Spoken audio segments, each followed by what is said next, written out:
ini dalam riwayat Imam Muslim ini, ya, yang kita baca tadi, ya, ini dikatakan oleh Syekh Al-Albani sebagai hadis yang syadz karena menyelisihi riwayatnya Imam Bukhari. Sebenarnya bukan menyelisih Imam Bukhari, tetapi rijalnya Imam Bukhari ini lebih sikoh, ya, rijal riwayatnya Imam Bukhari yang sekobakot dengan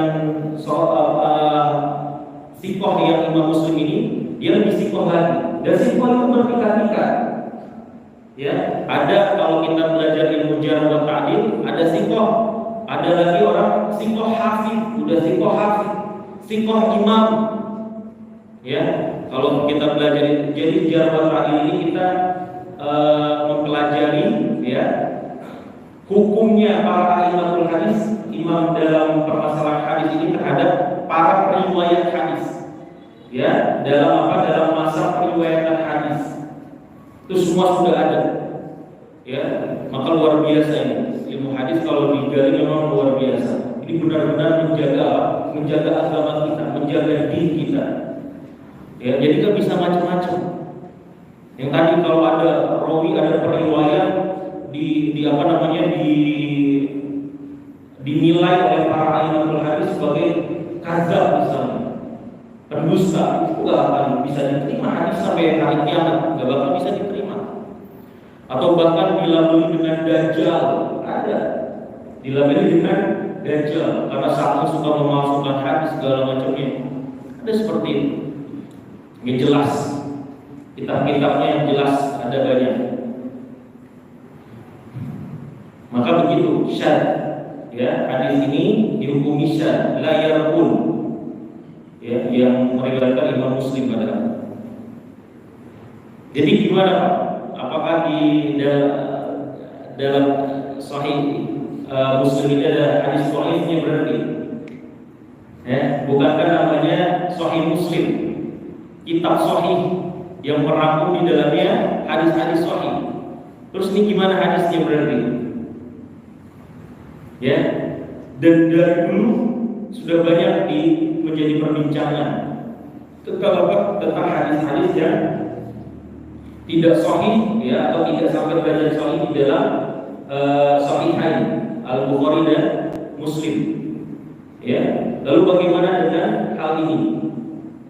Ya, para ulama sudah mengatakan ketika ada tuhmah, ya, ada ada orang yang bilang bahwa kitab Bukhari dan Muslim ini tidak semuanya sahih, ya, maka dikatakan oleh para ulama, ya, dua kitab ini, Sahih Bukhari dan Sahih Muslim, ya, ini sudah diterima oleh khalayak, oleh aimatul hadis, aimatul muslimin, para imam kaum muslimin dan para awam mereka, ini kitab sahih, ya, sudah diakui, sudah diterima, ya. Adapun siwa alfa yasirah wa yahtaju alaiha bi adillatin ukhra, ya. Memang di dalamnya ada beberapa lafaz yang salah diakibatkan oleh, ya, kekeliruan dari periwayatnya, sebagian periwayatnya. Qad yuhtaju alaiha bi adillatin ukhra, ya. Tetapi, ya, lafaz-lafaz hadis atau redaksi yang tidak sahih ini, ya, bisa dikuatkan dengan riwayat-riwayat yang lain. Artinya apa? Dhaifnya itu tidak parah, yasir, kekeliruannya cuma sedikit, ya, kekeliruannya cuma sedikit. Sebagaimana ini tadi, ya, kekeliruannya sedikit sekali, cuma apa? Lafaz layar pun tadi, mereka tidak meruqyah, ya. Sementara riwayat lain, orang yang lebih sikoh itu adalah layar tahu, bukan layar pun, ya, tidak meminta untuk mengundang pengobatan dengan metode kain, ya. Adapun meruqyah tidak termasuk di sini. Maka kata para ulama di antara Syekh bin Baz, ya, walakin waqa'a fihi ba'dul ghalat, ya, tapi memang terjadi manusiawi. Ya, di dalam kitab Sahih Muslim ini ada beberapa lafaz yang keliru, yang bersumber dari kekeliruan daripada periwayatnya tadi, ya.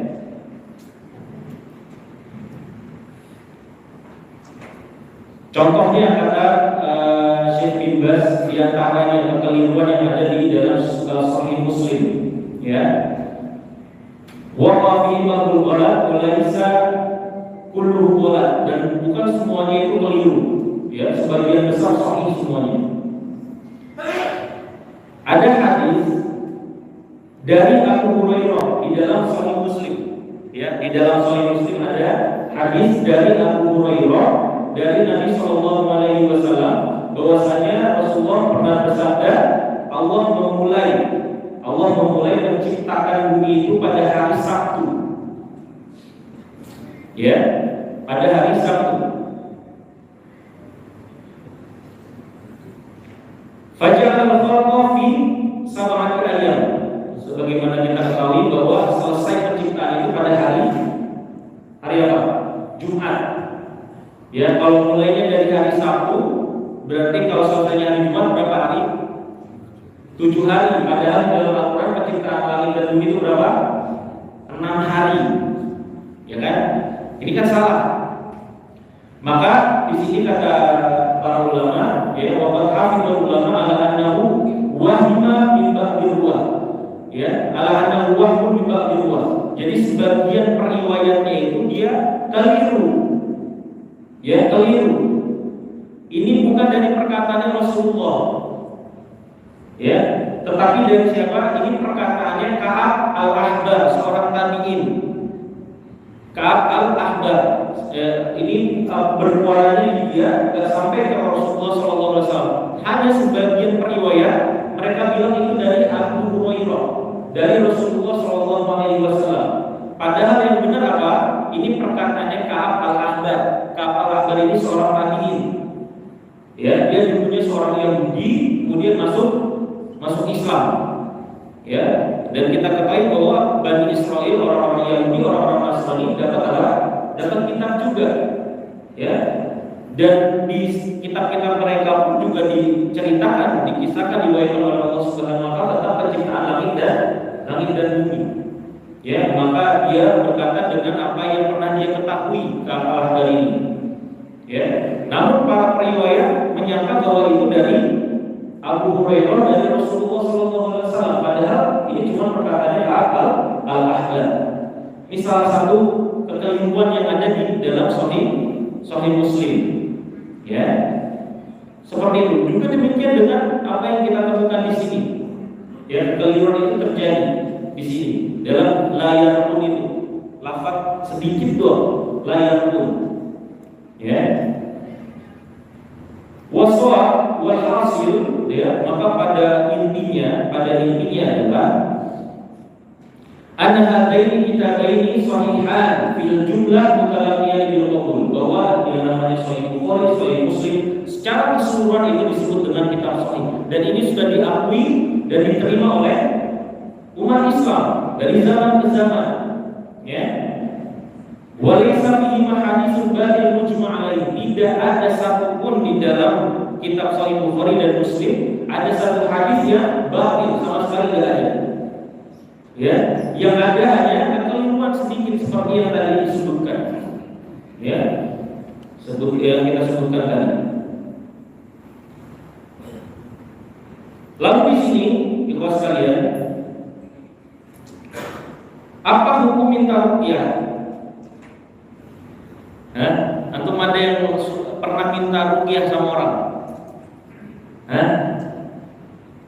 Kalau ruqyah pribadi, ruqyah mandiri itu enggak masalah. Ya, hanya yang jadi permasalahan sekarang ini adalah meminta ruqyah sama orang. Antum sakit misalnya, ya, antum merasa ada yang ngikutin misalnya, ya, enggak enak segala macamnya, antum minta diruqyah sama orang. Hukumnya boleh apa enggak? Boleh apa enggak hukumnya? Boleh. Hukumnya boleh. Tetapi sesuai dengan hadis ini, ya, orang yang suka minta ruqyah, ya, tidak masuk karakter atau kategori orang yang akan masuk surga tanpa hisab dan azab. Boleh apa boleh saja. Ini ya, kita sebutkan syaratnya. Ya.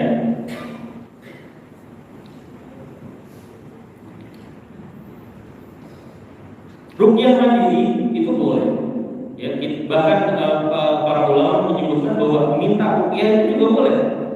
Ya, di antara dalilnya adalah ya iridu alayya ruqakum la ba'sa bi ruqa ma lam yakun fihi syirk. Tidak masalah meruqyah selama tidak bercampur di dalamnya dengan kesyirikan. Boleh. Ya. Fatwa Lajnah Daimah juga mengatakan thalabud du'a wa thalabur ruqyah mubahan. Kita minta doa sama orang, kita minta ruqyah sama orang itu boleh, ya. Wa tarkuhuma wa istighna 'anil nasi wa qiyamu biha li nafsihi ahsan. Akan tetapi ketika kita bisa melakukannya sendiri, ya, kita enggak minta sama orang, kita enggak minta doa, enggak minta ruqyah sama orang, maka lebih baik, lebih ahsan, lebih baik seperti itu.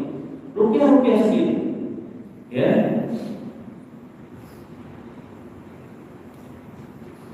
Kenapa? Kata para ulama, li'anna talib lirruqyah yaqulu fi qalbihi mail lirraqi. Ya. Kenapa? Karena orang yang meminta ruqyah itu, ya, maka hatinya itu akan condong kepada orang yang meruqyah dia. Ya, ini mengurangi tawakal kepada Allah Subhanahu wa taala. Sama, meminta doa boleh. Ya, tetapi mengurangi ketawakalan kepada Allah Subhanahu wa taala. Ya. Maka la yasabun, mereka tidak meminta ruqyah, ya. Li'anna an-nasa fi sya'ni ruqyah tata'allaqu qulubuhum bima jadda akthar min ta'alluqihim bil qalb, ya. Jadi ketergantungan jadinya. Jadi kita menyangka orang kita minta sama ruqyah sama orang ini, kalau diruqyah sama orang ini akan sembuh kita. Ya, ketergantungannya sama ruqyah, bukan sama Allah Subhanahu wa taala. Beda halnya ketika kita meruqyah diri kita sendiri. Kita yakin ke siapa? Ke Allah. Ya, tidak terkotori atau tidak terkotori dengan pikiran bahwa ya, ruqyah ini bergantung kepada seorang yang meruqyah kita. Ya, maka luar biasa. Artinya apa? Artinya masuk surga tanpa hisab dan azab itu berat. Ya, benar-benar hati kita tuh apa? Hati kita orang-orang yang benar-benar bertawakal penuh kepada Allah Subhanahu wa taala. Ya, ini minta ruqyah. Minta ruqyah hukumnya seperti ini.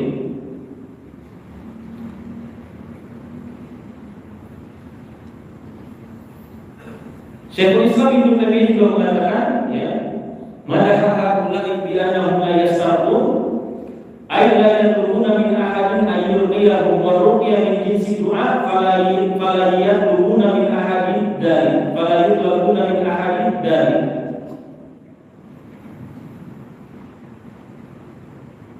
Ya. Maka Rasulullah SAW memuji orang yang tidak meminta ruqyah. Ya, karena ruqyah itu semacam doa, hendaknya ia tidak meminta kepada orang lain, langsung minta sama Allah Subhanahu wa taala. Ya, lalu bertawakal kepada Allah Subhanahu wa taala. Misal kita tertimpa penyakit, ya, yang tadi ada satu hal yang aneh segala macamnya, kita usaha dengan apa ruqyah mandiri dan kemudian kita bertawakal kepada Allah Subhanahu wa taala. Ya. Ibnu Qayyim, murid dari Syekhul Islam Ibnu Taimiyah juga mengatakan, wa dzalika li anna haula'i dakhalul jannah bi ghairi hisabin bi kamali tauhidihim wa li hadza nafa'anhu al-istirqa wa huwa su'alun nas. Ya. Kenapa mereka masuk surga tanpa hisab dan azab? Karena apa? Tauhid mereka itu sempurna. Ya. Tauhid mereka sempurna hanya untuk Allah Subhanahu wa taala, tawakal mereka bergantung hanya kepada Allah Subhanahu wa taala, tidak bergantung kepada makhluknya. Ya, mereka tidak minta diruqyah. Ya, karena minta diruqyah ini apa? Meminta kepada orang lain. Ya, meminta kepada orang lain. Dia mengurangi tawakal kepada Allah Subhanahu wa taala. Ya.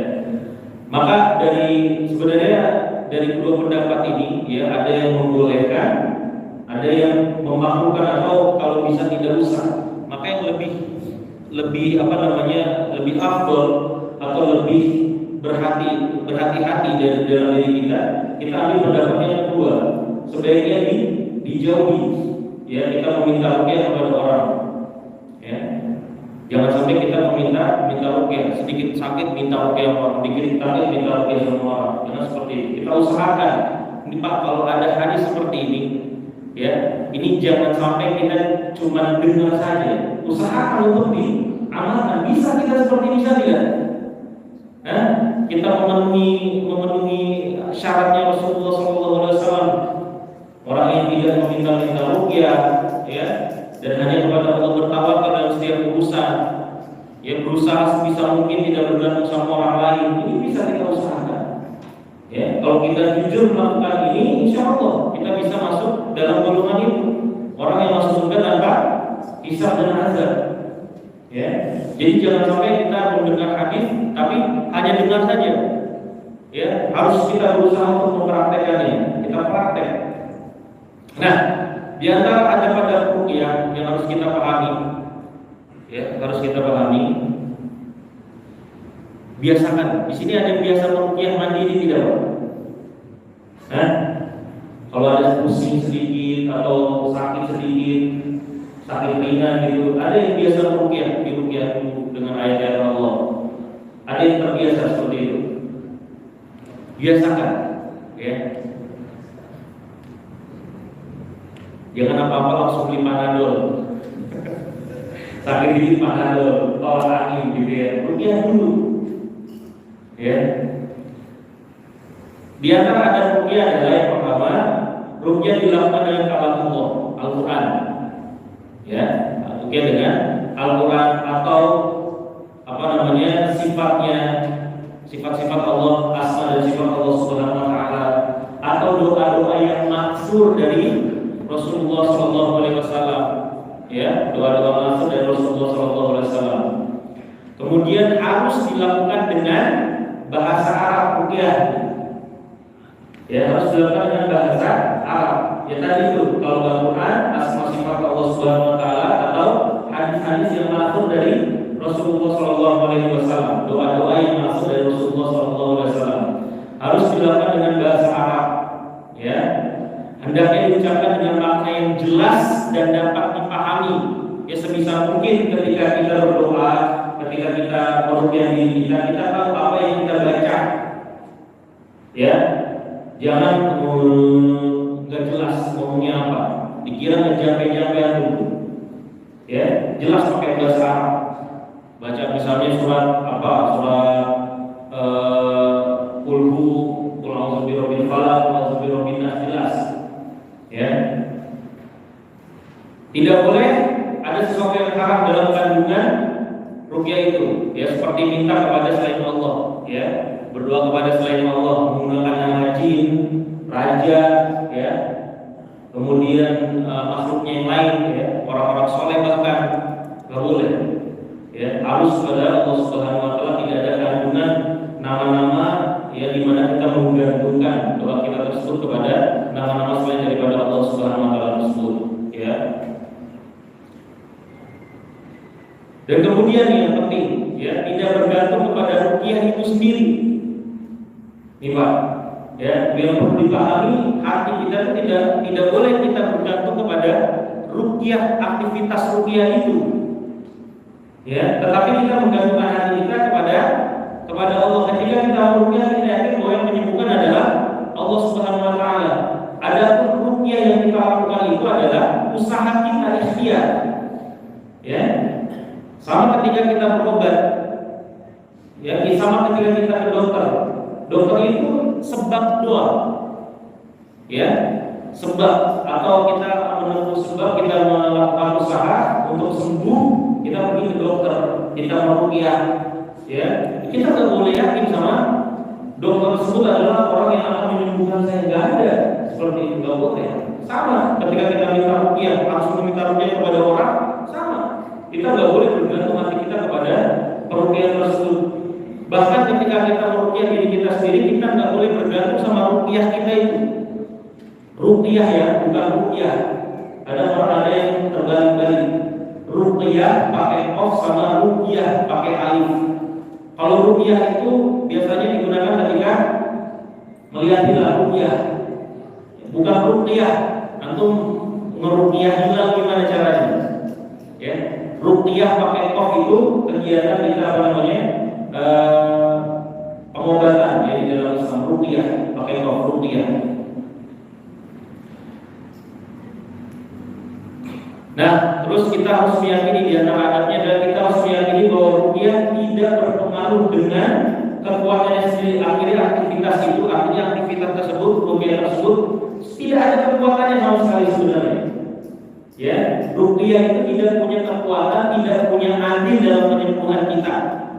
Tetapi itu adalah sebab yang kita tempuh supaya Allah Subhanahu wa taala memberikan kesembuhan kepada kita.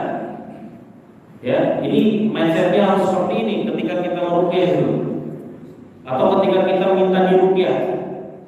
Ya, nggak boleh mindsetnya itu nih kalau sama ustaz ini insya Allah sembuh. Ya, nggak boleh seperti ini, nggak boleh. Ya, kita hanya menjadikan dia sebagai sebab yang kita tempuh, usaha yang kita tinggi supaya Allah Subhanahu wa taala memberikan kesembuhan kepada kita. Harus seperti itu.